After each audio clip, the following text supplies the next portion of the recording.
Bonjour, je suis Jean-Guy Bourdanche, enseignant en physiologie à la faculté de pharmacie. Nous allons traiter ici les grandes étapes du développement de l'embryon et du fœtus humain. Ce premier cours comprend deux chapitres. Tout d'abord la fécondation.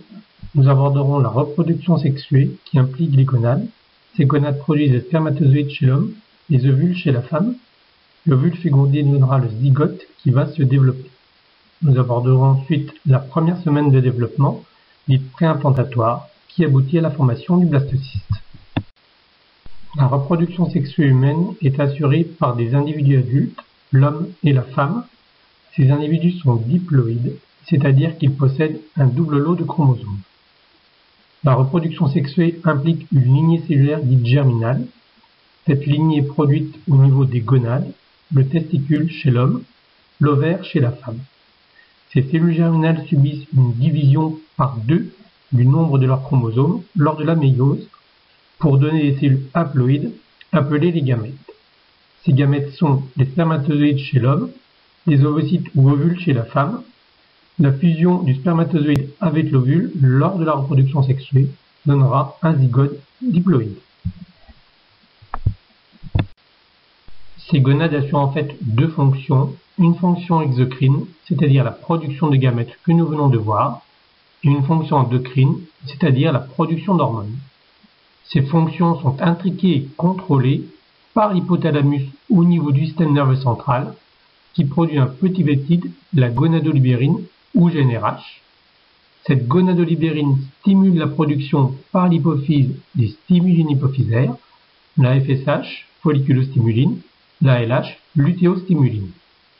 Ces stimulines activent les gonades au niveau de leur fonction exocrine, production de spermatozoïdes et d'ovules, mais aussi au niveau endocrine, à savoir la production d'hormones.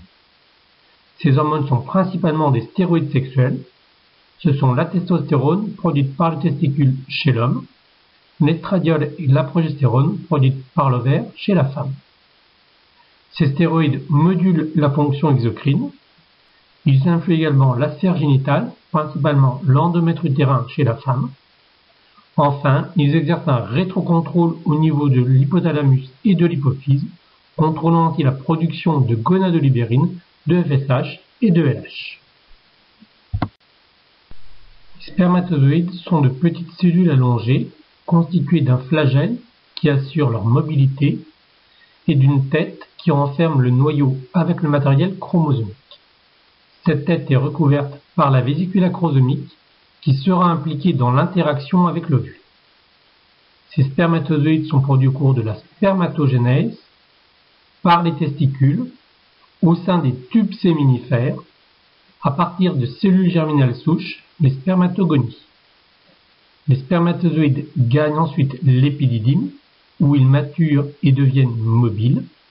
Ils sont expulsés lors de l'éjaculation et constituent la fraction cellulaire du sperme qui compte de 20 à 200 millions de spermatozoïdes par millilitre, spermatozoïdes vivants et mobiles. L'analyse qualitative et quantitative du sperme constitue le spermogramme. Les ovules ou ovocytes sont produits au cours de l'ovogénèse dans la partie externe de l'ovaire appelée cortex ovarien à partir de cellules germinales souches, les ovogonies. Ces cellules souches vont subir deux divisions de méiose menant aux ovocytes 1 puis 2. Les ovocytes 1 s'entourent de cellules somatiques et constituent ainsi les follicules primordiaux. Ces follicules vont grandir et donner les follicules primaires, secondaires puis tertiaires. À la puberté, certains follicules tertiaires sont recrutés sous l'action de la FSH. Ils grandissent et sécrètent de l'estradiol. Un seul d'entre eux va être sélectionné et mûrir au cours de la phase folliculaire du cycle menstruel. Son ovocyte sera pondu dans le pavillon de la trompe sous l'action de la LH lors de l'ovulation. Après la ponte, les enveloppes folliculaires résiduelles dans l'ovaire constituent le corps jaune ovarien. Ce corps jaune sécrète l'estradiol et la progestérone au cours de la phase lutéale, seconde phase du cycle menstruel. Le corps jaune involue en corps blanc s'il n'y a pas de fécondation et perd toute activité hormonale. Les gamètes vont s'unir au cours de la fécondation plusieurs millions de spermatozoïdes sont émis dans l'éjaculat. Ils vont gagner le col et traverser la glaire cervicale. Seules quelques centaines d'entre eux vont parvenir jusqu'à la trompe. Au cours de leur progression dans les voies génitales femelles, ils subissent une maturation appelée capacitation, qui leur donne la capacité de féconder l'ovule. L'ovule pondu, quant à lui, est récupéré par le pavillon de la trompe de Fallope. Il progresse dans la trompe grâce au mouvement cilaire de l'épithélium tubaire et aux contractions de la musculeuse tubaire, et ce jusqu'au tiers externe de la trompe, où aura lieu la fécondation dans les 12 à 24 heures suivant la ponte. La fécondation de l'ovocyte par un spermatozoïde donne le zygote qui va se développer.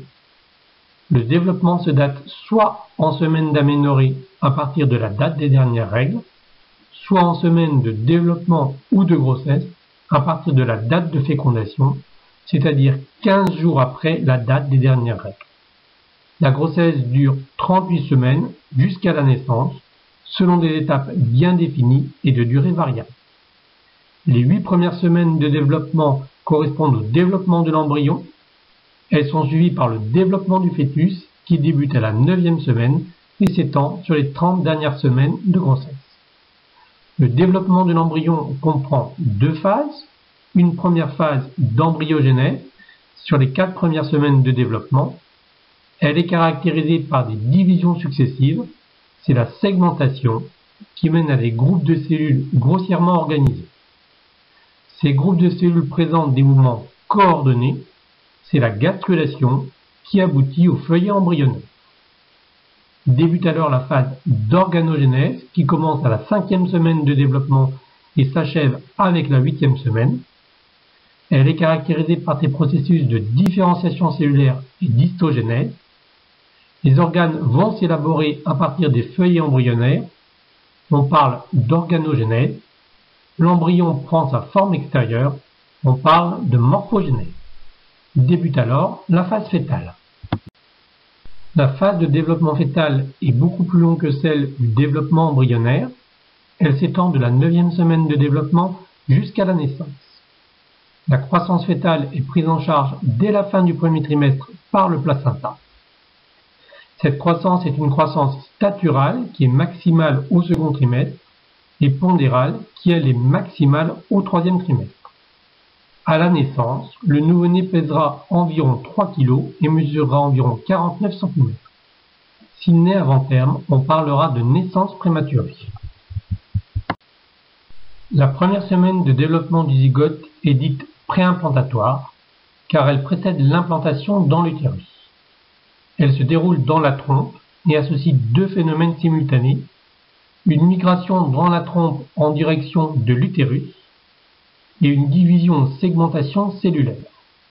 En effet, le zygote se développe de façon autonome tout en migrant dans la trompe. Il devra ensuite s'implanter rapidement car il aura épuisé ses réserves au bout d'une semaine. La migration du zygote va du tiers externe de la trompe où il y a eu fécondation vers l'utérus. Elle est assurée par le liquide tubaire, les mouvements ciliaires de l'épithélium tubaire et les contractions de la musculeuse tubaire. Au cours de cette migration, le zygote unicellulaire entre dans une phase de prolifération cellulaire dite de segmentation. Elle se déroule par mitoses successives toutes les 20 à 24 heures. Chaque division donne 2 cellules filles appelées blastomères, menant ainsi à 16 cellules filles au 4e jour. 3 phénomènes président à la segmentation. Tout d'abord, un asynchronisme. Toutes les divisions, notamment la première, n'ont pas exactement la même durée. Une variation du plan de clivage à chaque division. Et enfin, une asymétrie des divisions menant à des blastomères de différents diamètres. L'embryon peut donc être constitué de façon intermédiaire de blastomères variables en nombre et en taille. La taille de l'embryon est constante car il est limité par la zone pellucide qui l'entoure. Les premiers blastomères sont donc des cellules sphériques, non polarisées, peu adhérentes. Elles sont totipotentes. On les analyse lors du diagnostic préimplantatoire. La segmentation est alors suivie d'une phase de compaction qui débute au 4e jour. Au cours de cette phase de compaction, les blastomères s'aplatissent et établissent des contacts intercellulaires. L'embryon est alors constitué d'un amas de cellules indissociables mécaniquement, lui donnant un aspect de petite mûre. C'est le stade morula. Ces blastomères se polarisent et adhèrent entre eux pour former en périphérie un épithélium étanche. Une cellule mère peut alors donner deux cellules filles différentes. Il y a perte de latotipotence et début du lignage. Compaction et lignage conduisent à la polarisation de l'embryon. Les cellules les plus externes de la morula s'organisent en un épithélium, le trophoblaste ou trophectoderme, situé sous la membrane pellucide.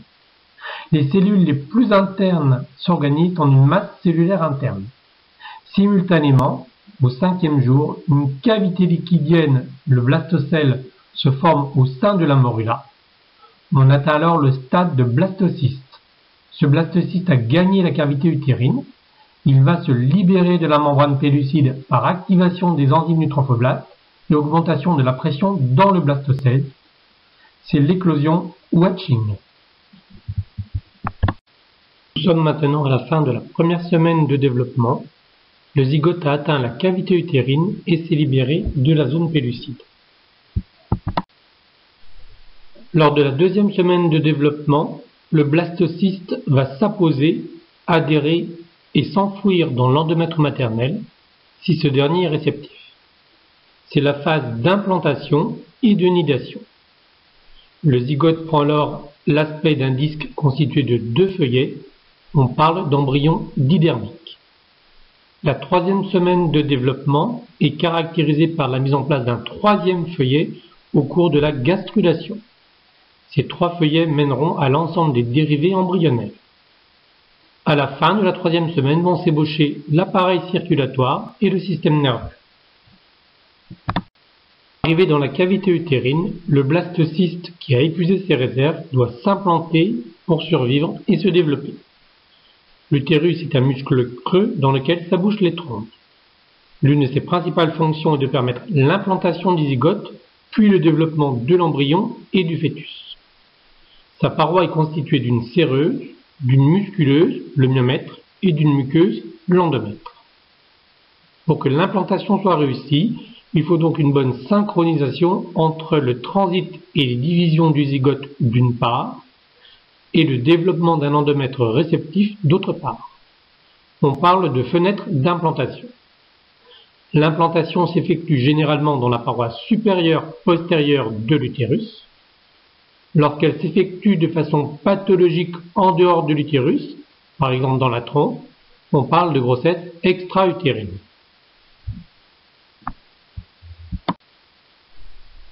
L'endomètre utérin est donc le site d'implantation. Sa structure et son activité varient selon son imprégnation en stéroïdes sexuels ovariens. Au début du cycle menstruel, après son élimination lors des menstruations, l'endomètre se reconstruit, prolifère et s'épaissit sous l'action de l'estradiol ovarien. C'est la phase folliculaire dite proliférative. Après l'ovulation, il subit l'action de la progestérone produite par le corps jaune ovarien lors de la phase lutéale, dite sécrétoire. La prolifération cellulaire s'arrête, les glandes utérines deviennent tortueuses, elles se chargent en glycogène, leur stroma devient œdémateux avec apparition de protrusions cytoplasmiques, l'épinopode. L'endomètre est alors réceptif à l'implantation vers le 20e jour du cycle menstruel.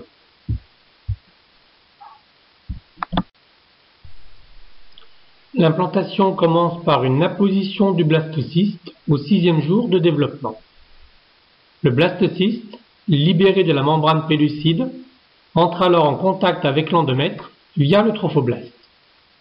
Cette étape est facilitée par l'apparition sur l'endomètre d'épinopodes sous l'action de la progestérone. Cette phase d'apposition est suivie d'une phase d'adhésion du blastocyste. Les microvillosités à la surface du trophoblaste interpénètrent l'épithélium utérin, formant des complexes jonctionnels. il y a intervention de facteurs de croissance, de molécules d'adhésion et de médiateurs de la réponse immune et inflammatoire. Le trophoblaste se différencie en cytotrophoblaste interne et syncytiotrophoblaste externe invasif. Le syncytiotrophoblaste, sous l'action de protéases, altère l'épithélium utérin et permet au blastocyste de le franchir vers le 7e, 8e jour. Le blastocyste migre et s'enfouit en interagissant avec la matrice extracellulaire. L'enfouissement ou nidation est complet vers le 9e, 10e jour. Le blastocyste est alors entièrement entouré de syncytiotrophoblastes invasifs qui érodent l'endomètre. Des vacuoles apparaissent dans la masse syncytiale pour former le réseau lacunaire qui sera ensuite envahi par le sang maternel. Les cellules de la masse cellulaire interne mènent au bouton embryonnaire. Tout autour du zygote s'accélère un processus de vasculogénèse et d'angiogénèse permettant le développement de vaisseaux qui assureront la survie du zygote. Ces processus impliquent le facteur de croissance vasculaire ou VEGF. Simultanément, les cellules du bouton embryonnaire s'organisent en deux feuillets superposés. La couche externe dorsale constitue l'épiblaste, la couche interne ventrale l'hypoblaste. Ces deux feuillets accolés constituent le disque embryonnaire didermique. L'épiblaste générera les futurs tissus embryonnaires. On observe également la formation de deux cavités qui font partie des annexes embryonnaires. La vésicule amniotique qui se forme en dorsale sur l'épiblaste par apoptose de cellules du bouton embryonnaire vers le 7e, 8e jour. La vésicule vitéline en ventrale sous l'hypoblaste qui dérive du blastocèle entre le 9e et le 10e jour. À la fin de la deuxième semaine, on a alors un embryon didermique constitué de deux feuillets, l'épiblaste et l'hypoblaste. Cet embryon est pris entre deux cavités, la cavité amniotique et la cavité vitéline. Ces deux cavités sont tapissées par du mésenchyme extra-embryonnaire, au sein duquel va se développer une troisième cavité, le cellome extra-embryonnaire. Au sein du trophoblaste sont apparues les premières villosités dites primaires. Elles sécrètent l'hormone chorionique gonadotrope ou HCG. Cet HCG est spécifique et indispensable à la grossesse. Son dosage ou sa détection dans les urines ou le sang maternel permettent d'établir la grossesse. L'HCG stimule la production de progestérone par le corps jaune ovarien. Cette progestérone permet la relaxation du myomètre utérin et donc le maintien de la grossesse. La troisième semaine de développement comprend plusieurs processus dont le principal est celui de la gastrulation. Cette gastrulation se caractérise par une migration cellulaire et des mouvements de groupes de cellules, dits mouvements morphogéniques. Ces mouvements mènent à l'individualisation des trois feuillets embryonnaires par intercalation d'un nouveau feuillet intermédiaire. La troisième semaine de développement débute par la formation de la ligne primitive. La formation de cette ligne primitive commence à l'extrémité caudale du disque embryonnaire par la migration de cellules épiblastiques en direction de l'extrémité céphalique le long de l'axe médian. Elle constitue un épaississement cellulaire, c'est la ligne primitive. Cette ligne s'allonge jusqu'à la moitié de la longueur du disque embryonnaire. Elle va ensuite se creuser pour former le sillon primitif avec un renflement à son extrémité antérieure qui constitue le nœud primitif. La ligne primitive matérialise le premier plan de symétrie bilatérale de l'embryon, délimitant sa moitié gauche et sa moitié droite. Les cellules épiblastiques vont alors pénétrer le sillon au niveau du nœud primitif, entraînant d'une part un refoulement de l'hypoblaste pour mener à l'endoderme, et piégeant d'autre part des cellules qui vont constituer un feuillet intermédiaire, le mésoderme. Ce feuillet se situe donc entre l'endoderme qui dérive de l'hypoblaste et l'ectoderme qui dérive de l'épiblaste. On parle d'embryon à 3 feuillets ou embryon tridermique. L'ectoderme en position dorsale, le mésoderme en position intermédiaire et l'endoderme en position ventrale. Le mésoderme s'étend dans différentes directions, axiale, paraaxiale, latérale, et sur toute l'étendue du disque embryonnaire, sauf les deux extrémités, membrane pharyngienne et membrane cloacale, qui restent didermiques. Le sillon primitif va régresser à partir du côté caudal, permettant l'induction ou avance de développement de la région céphalique. Des cellules ectodermiques de la région du nœud primitif s'invaginent et migrent vers le pôle céphalique pour former une structure transitoire, la corde. Cette structure dégénérera vers le 6e mois. Elle intervient dans la différenciation cartilagineuse et la segmentation des corps vertébraux. Les différents feuillets vont commencer à se différencier, à commencer par les territoires mésodermiques. On assiste ainsi à la formation du réseau vasculaire et à l'apparition des premières cellules circulantes sanguines, à la segmentation du mésoderme menant au somite, à la formation des cordons néphrogènes. Au niveau de l'ectoderme débute la différenciation neurale. La différenciation de l'appareil circulatoire embryonnaire et extra-embryonnaire débute précocement à la 3e semaine de développement. Au sein du mésoderme, les hémangioblastes sont les précurseurs communs aux angioblastes et aux cellules souches hématopoïétiques. L'hématopoïèse débute vers la 3e semaine de développement. Les premières cellules sanguines sont produites par l'embryon et le placenta, puis par le foie et la moelle osseuse du fœtus. Le développement vasculaire comprend 2 étapes. Une étape de vasculogénèse qui mène des angioblastes à la formation des vaisseaux de novo bordés par des cellules endothéliales. Une étape d'angiogénèse qui correspond à l'extension du réseau vasculaire embryonnaire et extra-embryonnaire formé. Le développement du système nerveux central est caractérisé par une étape d'embryogénèse précoce et fondamentale, la neurulation, qui correspond à la formation du tube neural, précurseur du cerveau et de la moelle épinière. Cette étape sera suivie d'une longue phase de développement du système nerveux et de maturation fœtale puis postnatale. La neurulation commence à la 3e semaine de développement. L'ectoderme, dans sa partie centrale, s'épaissit au niveau dorsal sous l'induction de la corde. Cet épaississement constitue la plaque neurale. Les bords de cette plaque neurale vont s'élever dorsalement, menant à la gouttière neurale. La neurulation va alors se poursuivre à la 4e semaine de développement. Nous abordons avec la 4e semaine de la grossesse le développement de l'embryon tridermique et de ses annexes. Ce développement de l'embryon va se poursuivre sur les 2 premiers mois de la grossesse pour mener au fœtus au début du 3e mois. La 4e semaine de développement est caractérisée par la poursuite de la différenciation neurale initiée à la 3e semaine à partir de l'ectoderme et la poursuite de la différenciation du mésoderme. On observe une croissance inégale des territoires embryonnaires qui aboutit à des courbures, des enroulements appelés plicatures dans la région céphalique puis caudale lors de l'étape de la délimitation. L'embryon tridermique passe alors d'une structure discoïde ovalaire bidimensionnelle en continuité avec ses annexes à une structure cylindrique tridimensionnelle. C'est l'embryon tubulaire qui s'individualise de ses annexes.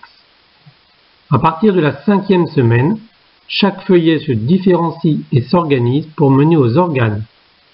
C'est le début de l'organogénèse.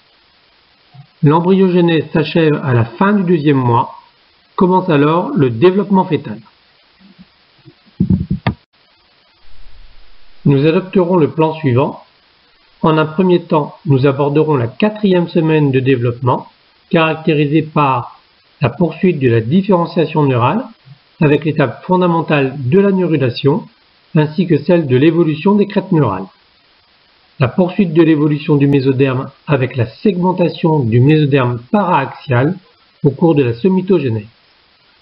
L'étape de la délimitation, à la fois longitudinale et transversale, qui mène à un embryon tridimensionnel tubulaire individualisé de ses annexes. En un second temps, nous traiterons du devenir de chacun des 3 feuillets, avec la formation des organes qui débute dès la 5e semaine de grossesse, puis se poursuit avec le développement et la maturation fœtale. La neurulation initiée à la 3e semaine de développement se poursuit. À la 4e semaine, les bords de la gouttière neurale vont se rejoindre pour former le tube neural qui sera recouvert par l'ectoderme de surface, le futur épiderme. Ce tube cylindrique est situé en position médiane. Il communique avec la cavité amniotique par les neuropores. Ces neuropores vont se fermer en fin de 4e semaine. Sur les côtés de la plaque neurale, une population de cellules appelées cellules de la crête neurale se détache et migre. Certaines d'entre elles vont mener au derme, au squelette de la face, aux cellules chromafines de la médullo-surrénale. D'autres mèneront aux neurones périphériques et ganglions du système nerveux autonome, aux cellules pigmentaires ou mélanocytes, au futur méninge. Le mésoderme est ce feuillet embryonnaire qui s'est intercalé lors de la gastrulation. Les différents territoires du mésoderme vont se différencier. Le mésoderme paraaxial se segmente en fin de 3e semaine, début de 4e semaine. C'est la somitogénèse. Ces somites vont se compartimentaliser et se régionaliser selon l'axe dorso-ventral et rostrocaudal. Les somites sont à l'origine des vertèbres, des muscles striés, d'une partie du derme et de l'hypoderme. Le mésoderme intermédiaire est quant à lui à l'origine du cordon néphrogène qui mènera l'appareil génito-urinaire, aux reins et aux gonades. Enfin, le mésoderme latéral, dont nous avions vu à la 3e semaine qu'il menait à l'appareil circulatoire et aux cellules sanguines, est aussi à l'origine des séreuses, la plèvre et le péritoine, du squelette des membres, du reste du derme et de l'hypoderme, et du tissu conjonctif du tube digestif et de l'appareil respiratoire. À la 4e semaine, la délimitation est l'étape qui mène à un embryon tubulaire isolé de ses annexes. La croissance à des vitesses inégales des différents territoires embryonnaires mène à une courbure convexe dorsale du disque. La périphérie du disque embryonnaire va alors s'infléchir et se positionner sous sa partie centrale, formant ainsi les structures ventrales dans un mouvement de plicature. La délimitation se fait dans 2 directions perpendiculaires, longitudinale, c'est-à-dire une inflexion dans le sens céphalocaudal. Comme le disque embryonnaire est plus long que large, les 2 extrémités céphaliques et caudales de l'embryon se courbent plus que les bords latéraux, lui donnant ainsi une forme en C. La croissance du tube déborde par-dessus les membranes pharyngées puis cloacales. La région céphalique, qui renferme les cellules des différentes aires, se courbe en direction ventrale. C'est la plicature céphalique. La membrane pharyngée, future cavité orale, se déplace vers l'avant et le bas. L'air cardiaque se déplace dans la future aire thoracique, entre la membrane pharyngée et le septum transverse, futur diaphragme. Le cerveau se situe dans la partie crâniale. La région caudale se courbe ensuite, elle aussi en direction ventrale. On observe un enroulement autour de la membrane cloacale futur anus, avec développement sous le disque embryonnaire d'un diverticule lalantoïde et du pédicule embryonnaire au contact de la vésicule vitelline. Ces structures contribueront au futur cordon ombilical. L'applicature se déroule simultanément dans le sens transversal. Les bords latéraux gauche et droit du disque embryonnaire se déplacent en direction ventrale vers la vésicule vitelline. Ils étranglent cette vésicule vitelline, donnant naissance au canal vitellin au niveau de l'anneau ombilical et à la vésicule ombilicale. Ils fusionneront pour donner la paroi abdominale. L'embryon se présente désormais comme un cylindre clos et isolé en forme de C. La délimitation entraîne l'internalisation des feuillets les plus ventraux. Le mésoderme va entourer progressivement l'endoderme, précurseur de l'intestin ou tube digestif primitif. L'embryon est recouvert à sa surface par l'ectoderme de surface, futur épiderme. La cavité amniotique s'enroule autour de l'embryon. L'embryon prend du volume, il s'isole de ses annexes, la cavité amniotique s'enroule autour de lui, on observe la pédiculisation du cordon ombilical.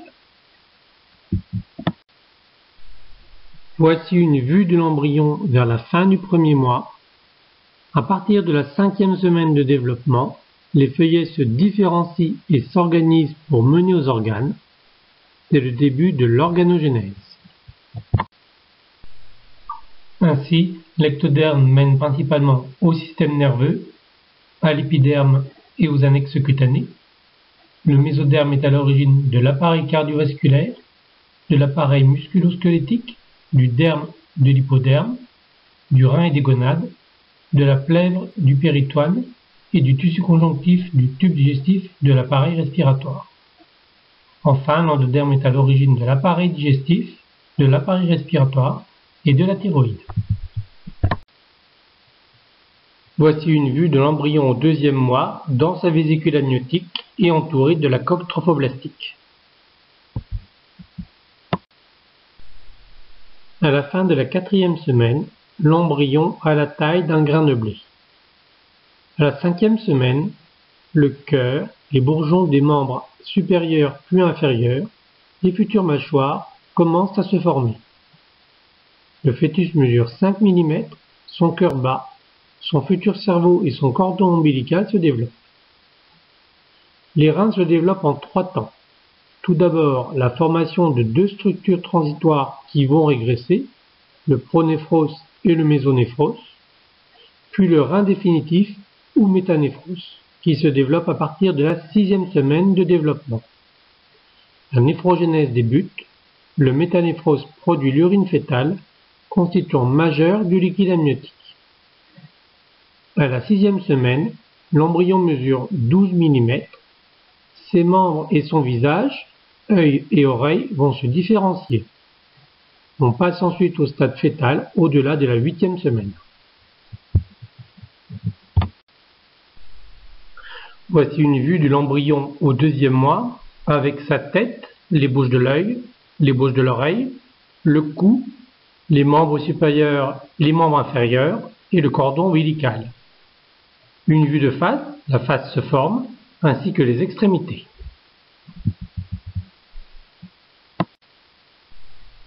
Le tube neural subit une induction ventrale à la 5e, 6e semaine de développement, avec formation des vésicules céphaliques primaires, le prosencéphale, le mésencéphale et le rhombencéphale. Ces vésicules vont se cliver. Le prosencéphale à l'extrémité céphalique est le précurseur du cerveau ou cortex ainsi que de l'hypothalamus. L'extrémité caudale mènera, elle, à la moelle épinière. Les cellules souches du tube neural se multiplient de la 6e à la 18e semaine de développement dans une zone dite germinative. Elles mènent au neuroblast qui ne se multiplie plus mais migre du 3e au 5e mois. L'histogénèse du cortex montre donc un aspect structuré en couches et colonnes. Les neurones s'organisent, mais leur myélinisation ne se développe qu'à la naissance.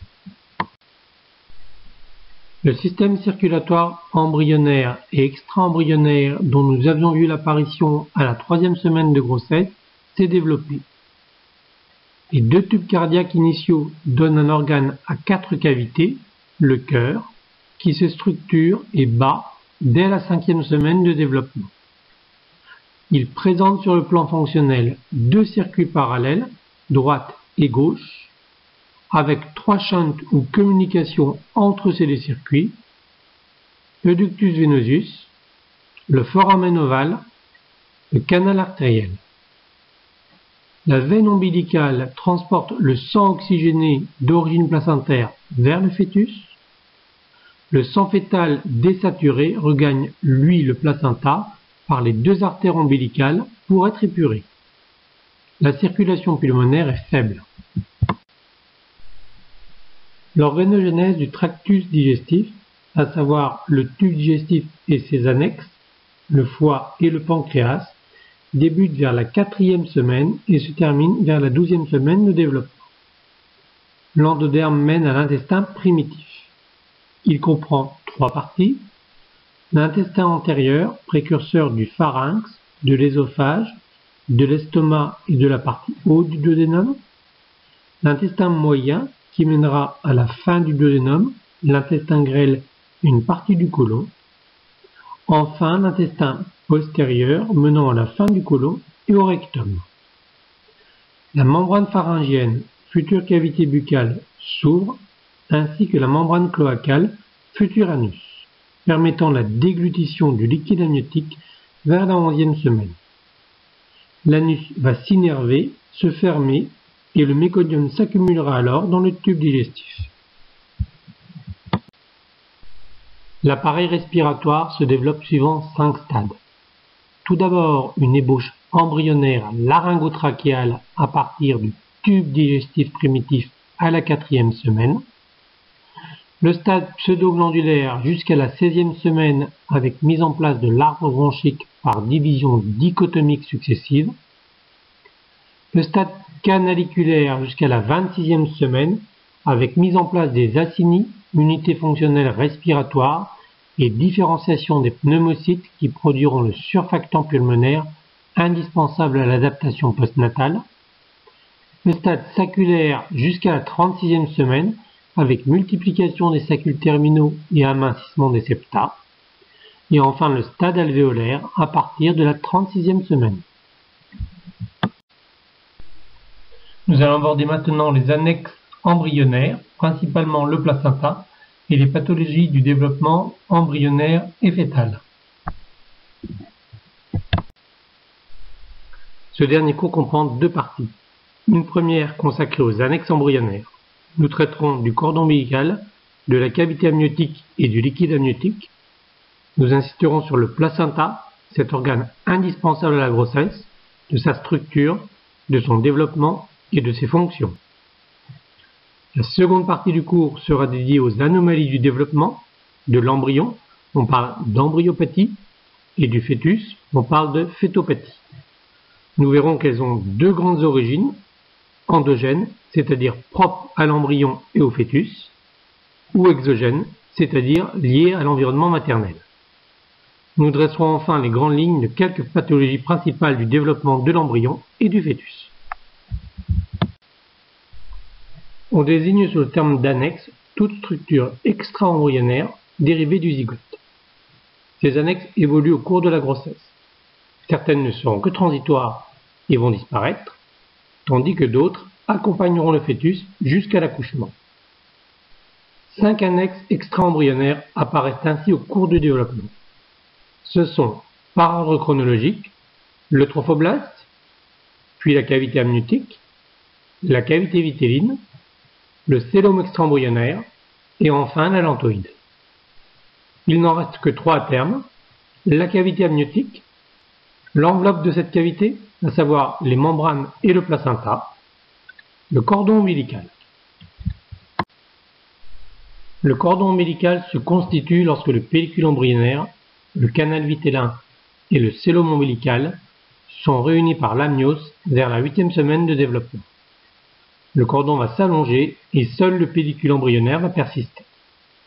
Ce cordon contient une veine ombilicale qui amène le sang oxygéné du placenta au fœtus et 2 artères ombilicales qui ramènent le sang fœtal saturé au placenta. La longueur du cordon va être égale à celle du fœtus et il s'insère au centre du placenta. La ponction de sang fœtal s'appelle la chordosynthèse. On peut la réaliser pour une étude du cariotype fœtal. La cavité amniotique apparaît vers le 7e-8e jour de développement. Elle est bordée par l'amnios. Elle renferme le liquide amniotique qui contient également des cellules. Le liquide amniotique évolue en volume de 500 ml à 1,5 litre à terme et en composition. C'est un liquide stérile qui résulte au début de la grossesse d'un ultrafiltrat plasmatique, puis qui est constitué surtout par les urines fœtales, les selles et les sécrétions pulmonaires. Il se renouvelle continuellement, assurant une protection mécanique et thermique, ainsi qu'une maturation pulmonaire du fœtus. Son augmentation est appelée hydramnios, responsable d'accouchement prématuré. Sa diminution est appelée oligoamnios, qui s'accompagne d'un risque majeur d'hypoplasie pulmonaire. On peut réaliser une ponction de liquide amniotique appelée amniosynthèse, principalement pour étude du cariotype fœtal. Lors de l'implantation, le trophoblaste mène à deux tissus. D'une part, le cytotrophoblast, couche irrégulière de grosses cellules en mitose qui permet la croissance et le renouvellement du placenta. D'autre part, le syncytiotrophoblast. Il s'agit d'un syncytium, c'est-à-dire une masse cellulaire multinucléée qui résulte de la fusion des cytotrophoblastes. Précoce, le syncytiotrophoblast est invasif et permet la nidation. Dès le second trimestre, il assure l'interface avec le sang maternel. Au contact du syncytiotrophoblast, l'endomètre achève sa décidualisation, formant les caducs ou décidus. Cette décidualisation est induite par l'imprégnation hormonale en progestérone. L'unité structurale et fonctionnelle du placenta est la villosité choriale. Cette villosité se met en place au cours du premier trimestre en plusieurs étapes. Au début de la deuxième semaine, des vacuoles apparaissent dans la masse syncytiale et s'organisent en lacunes. Ces lacunes divisent la masse syncytiale en travées. Dans ces travées s'insinuent les cytotrophoblastes. C'est la villosité primaire, constituée exclusivement de tissu trophoblastique. En fin de deuxième semaine, le syncytiotrophoblaste érode les vaisseaux endométriaux maternels qui s'anastomosent avec les lacunes pour former les sinusoïdes maternels. Le tronc de la villosité est alors envahi par du tissu mésenchymateux. On parle de villosité secondaire. Les troncs villositaires s'allongent et s'arborisent alors que le cytotrophoblast dépasse le syncytiotrophoblast. Il s'interpose entre le syncytiotrophoblast et l'endomètre décidualisé. Ce cytotrophoblast situé hors de la villosité est dit extravilleux. À la troisième semaine, le mésenchyme du tronc villositaire se différencie en tissu conjonctif et en capillaires sanguins fœtaux, formant la villosité tertiaire. Cet axe mésenchymateux est revêtu de cytotrophoblast et de syncytiotrophoblast. Cette villosité constitue dès lors la structure définitive fonctionnelle du placenta. Le placenta humain est un placenta de type hémochorial, c'est-à-dire que les circulations sanguines maternelles et fœtales, d'où le terme hémo, sont séparées par le chorion, d'où le terme chorial, et ne se mélangent pas. Le sang fœtal arrive au placenta par les deux artères ombilicales et repart vers le fœtus par la veine ombilicale. Le sang maternel arrive par les artères utérines spiralées qui s'ouvrent au centre de la chambre intervilleuse. Il en repart en périphérie par les veines utérines. On distingue deux types de villosité tertiaire. La villosité crampon, qui constitue la coque trophoblastique. Elle est constituée de cytotrophoblastes extravilleux prolifératifs, invasifs, et qui migrent pour remodeler les artères maternelles utérines spiralées. La villosité flottante, siège des échanges avec le sang maternel dans lequel elle baigne. On peut faire une biopsie de villosité trophoblastique ou biopsie de trophoblaste pour analyser le cariotype.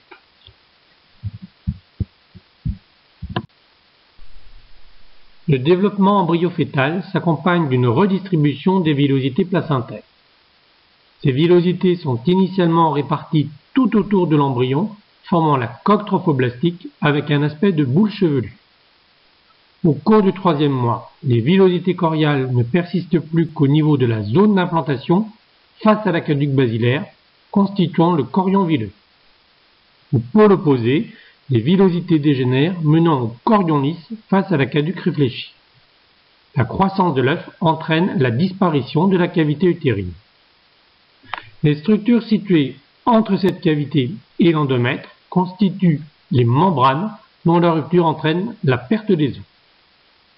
Le placenta, à la fin du 1er trimestre, se présente comme une galette reliée latéralement aux membranes avec 2 faces à la zone de jonction entre le fœtus et sa mère. Une face maternelle, la plaque basale, d'origine mixte, qui comprend caduc maternel et tissu trophoblastique. Elle forme des septa qui divisent le placenta en cotylédons. Une face fœtale, la plaque choriale, d'origine purement embryonnaire, limitée par l'amnios d'un côté et le syncytiotrophoblaste d'un autre. Au cours de la grossesse, le placenta grossit, les villosités se multiplient et s'arborisent. Elles maturent pour faciliter et augmenter les échanges fœto-maternels. La délivrance correspond à l'expulsion du placenta lors de l'accouchement. Le placenta, principalement le syncytiotrophoblaste, assure différentes fonctions. Il produit des hormones stéroïdiennes et peptidiques. On parle de la fonction endocrine placentaire. Ces hormones sont majoritairement sécrétées dans le sang maternel. L'hormone chorionique gonadotrope humaine, ou HCG, est une hormone spécifique du placenta humain. Elle est indispensable à la grossesse. En effet, elle stimule la production de progestérone par le corps jaune ovarien en début de grossesse, entraînant une relaxation du myomètre et donc le maintien de la grossesse. La détection de l'HCG dans le sang ou les urines maternelles est utilisée pour poser le diagnostic de grossesse. La production de progestérone est ensuite assurée par le placenta de façon autonome. Ce placenta produit également des quantités croissantes d'autres stéroïdes, à savoir les oestrogènes, qui exercent une action trophique sur les tissus maternels. Enfin, le placenta produit des hormones, les adipokines et hormones de croissance, qui permettent l'adaptation maternelle. Elles induisent une insulinorésistance qui permet d'amener les nutriments maternels au fœtus, principalement le glucose, via le placenta. Le placenta est un lieu d'échange entre la mère et son fœtus. Il assure à lui seul, vis-à-vis du fœtus, les fonctions de poumon, de tube digestif et de rein. Il met en jeu différents mécanismes de transport passif par diffusion, par exemple les échanges gazeux, transport facilité impliquant des transporteurs, par exemple transport du glucose, transport actif nécessitant de l'énergie, transport vésiculaire, par exemple endocytose des lipoprotéines. Il assure ainsi des fonctions d'épuration permettant l'élimination de l'urée, de la bilirubine et du CO2 issus du métabolisme fœtal. Il assure également des fonctions de nutrition, apport d'oxygène et de glucose pour assurer le métabolisme oxydatif fœtal. Il contribue également à l'homéostasie fœtale. Une seconde fonction assurée par le placenta est celle de barrière placentaire. En fait, le placenta est une barrière plus ou moins étanche vis-à-vis de certains médicaments, de toxiques comme l'alcool et le tabac, d'agents infectieux. S'il ne laisse pas ou peu passer les bactéries, il est en revanche plus perméable à certains parasites comme le toxoplasme et de nombreux virus comme le virus de la rubéole, le cytomégalovirus, les parvovirus. Il laisse également passer certains anticorps maternels de nature IgG. Ces anticorps, s'ils sont dirigés contre les antigènes rhésus des globules rouges du fœtus, vont induire une hémolyse et une anémie fœtale. Il résulte de ces différents passages des atteintes plus ou moins graves de l'embryon et du fœtus, selon la période de contamination au cours de la grossesse. Ces atteintes peuvent être suspectées à l'échographie fœtale.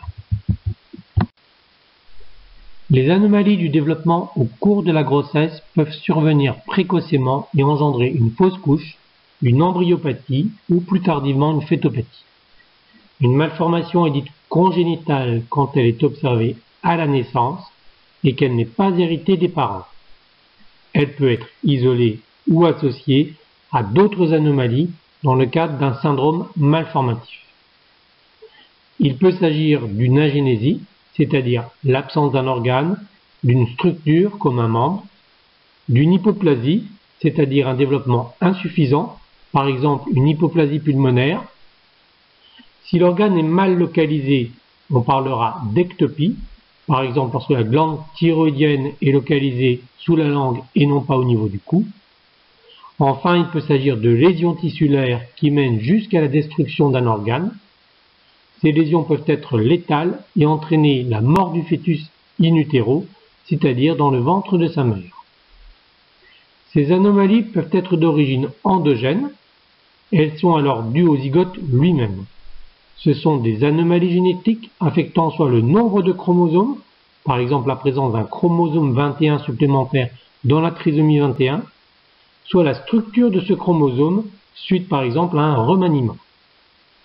Les anomalies génétiques peuvent ne concerner qu'un gène qui fera l'objet d'une mutation ponctuelle, par exemple. On parle alors d'anomalie génique. L'origine de ces anomalies peut aussi être exogène, c'est-à-dire liée à l'environnement maternel, qui va alors dépasser les capacités de la barrière placentaire. Les molécules ou agents qui induisent ces malformations sont alors dits tératogènes. Le tabac entraîne souvent une croissance moindre du fœtus, menant à un fœtus de petit poids. Le diabète maternel entraîne à l'inverse des fœtus de grosse taille. Les rétinoïdes, médicaments utilisés pour le traitement de l'acné ou les infections virales comme la rubéole, peuvent entraîner des lésions ou des malformations de différents organes du fœtus. La consommation excessive d'alcool peut entraîner un syndrome d'alcoolisme fœtal. En effet, l'alcool traverse le placenta, il gagne l'embryon ou le fœtus qui est incapable de le métaboliser. Ceci entraîne un retard de croissance intra-utérin, des anomalies de la face, du crâne, avec une tête souvent de petite taille ou la présence d'une fente au niveau du palais, des atteintes musculo-squelettiques, des atteintes du système nerveux central. La trisomie 21 est une anomalie génétique qui résulte de la présence surnuméraire partielle ou totale d'un chromosome 21. Elle est responsable de fausses couches au premier trimestre, mais la plupart du temps elle n'est pas létale et engendre des malformations fœtales que l'on peut détecter à l'échographie. Ces malformations affectent le cœur, le rein, le tube digestif, les doigts notamment. Les virus sont des agents tératogènes importants. La primo-infection maternelle par le virus de la rubéole au premier trimestre entraîne des lésions du cœur, de l'œil et du système nerveux central du fœtus. L'infection par cytomégalovirus est une infection relativement fréquente qui entraîne des lésions du foie, de l'œil et du système nerveux central. Enfin, l'infection par le parvovirus entraîne une anémie fœtale peut entraîner la mort du fœtus in utero. Enfin, des médicaments, notamment certains antiépileptiques, peuvent entraîner un défaut de fermeture du tube neural que l'on détectera à l'échographie. La colonne vertébrale reste ainsi ouverte dans sa partie basse. On parle de spina bifida. La moelle épinière est alors soit recouverte de peau, soit en contact direct avec le liquide amniotique.